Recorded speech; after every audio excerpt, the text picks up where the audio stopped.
Hello, I'm Gala. Welcome back. If you are like me and you're someone who loves the winter, spring can kind of feel like a bummer coming out of nowhere, but at the same time, there's so much beauty in spring, so much lovely renewal and change and time spent outdoors, and a lot of sniffling if you have the allergies. But we are here today to discuss some spring reading recommendations. So if you are ready to climb out of your winter hidey hole and get some spring reading in, I've got just the books for you. And not only do I have book recommendations, I have a sweet little baby. She just woke up. She's ready to cuddle too.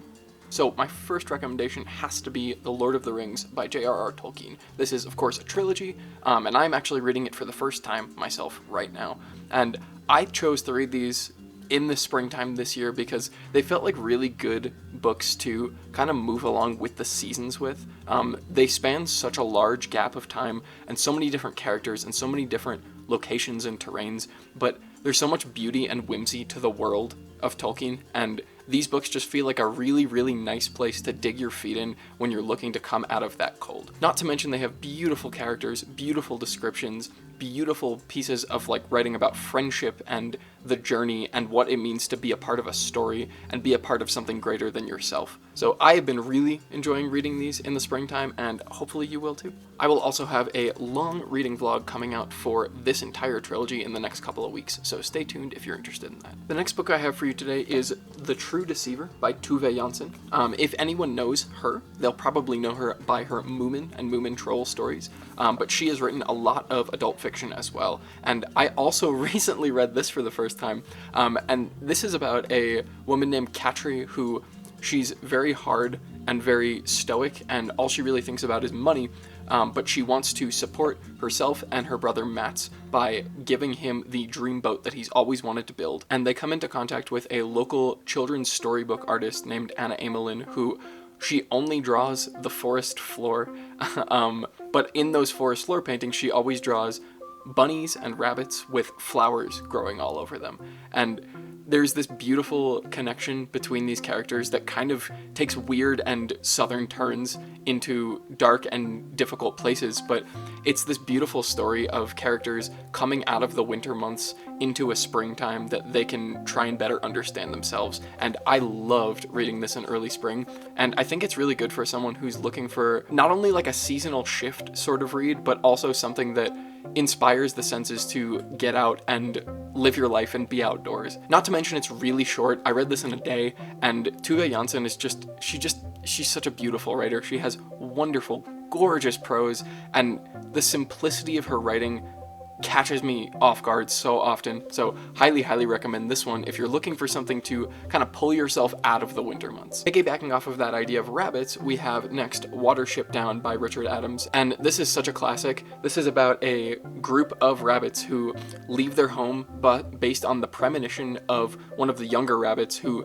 basically says like that he believes they're going to have their home destroyed and they need to move, they need to run away and find a new home for themselves. And the entire book is told from the perspective of the rabbits, and Richard Adams just builds out this beautiful mythos of rabbit culture that is heavily rooted in how rabbits actually live and breed and, you know, like dig their burrows into the ground. But there's so much mystery and wonder here, and so much to the way that they actually create their warrens, which are the homes that rabbits live in. And there's such a mythical quality in the way that characters will tell folk stories and legends about these mythical rabbits, like the mythical black rabbit, and so many other pieces of like folklore within the rabbit culture. It's such a beautiful, beautiful time, and this takes place over a longer period, but it's just amazing. There's so much to learn, not only about rabbits, but to learn about like this culture and this civilization that Richard Adams has really created.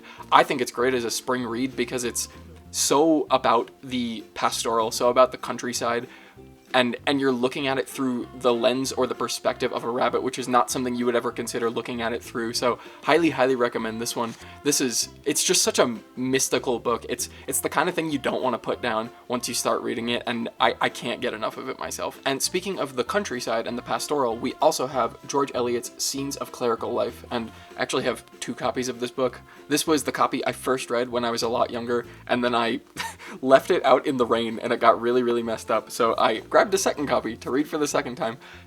I digress. This is, if I'm not mistaken, George Eliot's first published work. It is a collection of 3 novellas, which really range into novel territory at a certain point. They actually get pretty long because she has so much to say. But this is a really, really beautiful foray, I think, into George Eliot's writing if you've never read her before. Not only is it early work for her, and you get to really see just how skilled she was at crafting stories of character and landscape and political turmoil and drama in small town and pastoral settings. She's got so much in the tank early on in her career, but it's also just such a great look at relationships in these small towns and how, I think, how the weather and how the season shift actually affects these stories of these characters. And it is in the title, Scenes of Clerical Life. So these are sort of like vignettes of different characters living in different towns and similar towns near and close by each other on the English countryside in the 19th century, but they're also really beautiful looks at, I think, how the countryside actually shapes the people and how the people shape the countryside. And I like it as a spring read too, and it's something I really want to reread again, even though I just read it again last year. I do think it's that good, and I do think it really holds its ground in relation to her other work that I've, some of which I've also read. But I think it's great as a spring read too, because it's just, there's so much beautiful description of the countryside, as most of her work tends to have. But again, it's just characters in relation to landscape and setting, and it's such a great scene. Even though all of the stories don't actually take place directly in the springtime, I do think they do a really great job of personally bringing me out of the winter months and into that spring realm. I don't find that I read a lot of poetry, but when I do, I often want to read it in the springtime, and I chose to talk today about A Boy's Will and North of Boston, which is a little collection from Robert Frost. And of course everybody knows Robert Frost for his famous, like Two Roads Diverge in a Wood and a couple of other super duper well-known poems, but he has so much great poetry, and a lot of this comes from earlier in his career, and I loved reading through this because not only does it feel like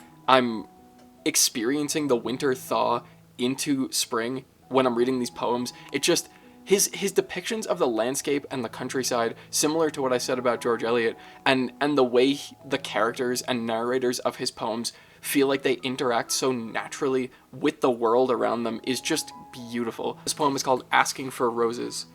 A house that lacks, seemingly, mistress and master, with doors that none but the wind ever closes. Its floors all littered with glass and with plaster. It stands in a garden of old-fashioned roses. I pass by that way in the gloaming with Mary. I wonder, I say, who the owner of those is. Oh, no one you know, she answers me airy. But one must ask if we want any roses. So we must join hands in the dew coming coldly, there in the hush of the wood that reposes, and turn and go up to the door open boldly, and knock to the echoes as beggars for roses. Pray, are you there within, mistress, who we were? 'Tis Mary that speaks and our errand discloses. Pray, are you there within? Bestir you, bestir you. 'Tis summer again, there's two come for roses. A wood with you, that of singer recalling, old Herrick a saying that every maid knows is, a flower unplucked, but is left to falling, and nothing is gained by not gathering roses. We do not loosen our hands intertwining, not caring so very much what she supposes, there when she comes on us mistily shining, and grants us by silence the boon of her roses.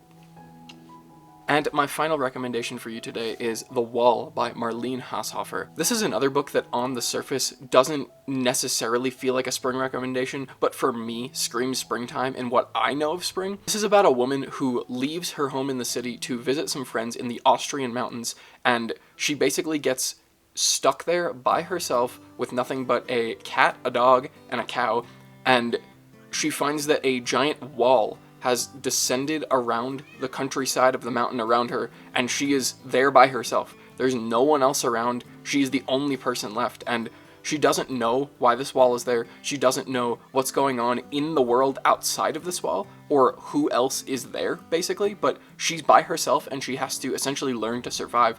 And it's a beautiful story about someone coming from the city and relearning and trying to understand how to actually live in the country, and more so actually live for yourself. She has to grow her own food, she has to milk the cow, she has to, tend for the dog and make sure the dog has something to eat, and she finds companionship and solace in these creatures, but she also finds that this is not necessarily the way of life that she would choose regardless of where she finds herself. And it's a beautiful, beautiful feminist story, but it's also a beautiful story of unlearning what we learn in a modern world. And again, I think it's a beautiful spring read for that shock of change, kind of dipping your head in a bucket of cold water and coming out and finding yourself in a world that you don't find familiar, because you think you understand how the world works in the way that you live, but now you have to try and relearn and unlearn the things that you've known for so long. Highly, highly recommend this one. This is just an incredible read regardless of the time of year that you read it. And that is all I have for you today, my friends. Thank you so much for watching.